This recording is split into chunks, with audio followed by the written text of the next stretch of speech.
Chemin des Bertholet à Auvers-sur-Oise, c'est ici le 29 juillet 1890, à l'âge de 37 ans, que Vincent van Gogh se serait suicidé. Voilà pour la thèse officielle, car aujourd'hui une nouvelle biographie écrite par deux chercheurs américains avance l'hypothèse d'un accident d'arme à feu, voire d'un meurtre. Si cette théorie laisse la statue de Van Gogh plutôt indifférente, ce n'est pas le cas à l'Office du tourisme d'Auvers-sur-Oise. Ici, dans chaque coin du magasin, un objet se rapportant au peintre post-impressionniste, des livres, des cartes et même des porte-clés. Alors si pour le directeur, la thèse des Américains ne semble que peu crédible, la ville, elle, pourrait bénéficier de ce nouveau mystère.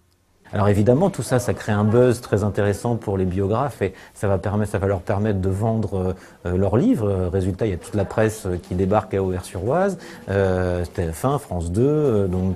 Alors c'est très bien pour Auvers et c'est très bien pour eux parce que ça fait parler du livre. Ils ont créé un site internet pour le livre. Alors ils vont vendre leurs livres, tant mieux. Mais ça sera que la 50e biographie sur Van Gogh. Il y a plus de 50 biographies sur Van Gogh qui ont été écrites. Et que je crois que ce qui est le plus important, c'est à chacun de faire sa propre expérience par rapport au peintre. Une expérience que Alain Rohan a déjà faite depuis de nombreuses années. Historien local et amoureux de Van Gogh, lui l'appelle affectueusement Vincent.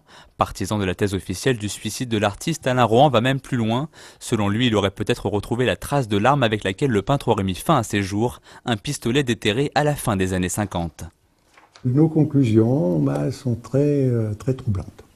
Donc on ne peut pas affirmer que c'est l'arme que Vincent a utilisée, parce qu'il faudrait qu'il y ait les empreintes. Des empreintes, 70 ans dans la Terre, c'est plus possible. Les tests ADN, non plus. Il ne restait plus que les numéros de série, peut-être, mais accrocher les numéros de série, mais les numéros de série, il n'y en avait pas sur ce type d'arme. Et puis, voilà. Donc, tout ça, ce sont des suppositions. Ces investigations, Alain Rohan les dévoilera dans un livre à paraître fin novembre, un nouvel ouvrage sur Vincent van Gogh et un mystère autour de sa mort qui contribue à la légende du peintre. De l'auberge Ravoux en passant par la maison du docteur Gachet, la commune de Auvers-sur-Oise propose un circuit sur les pas de Van Gogh, avec comme dernière étape sa tombe à côté de celle de son frère Théo, un lieu fréquenté par 100 000 touristes chaque année.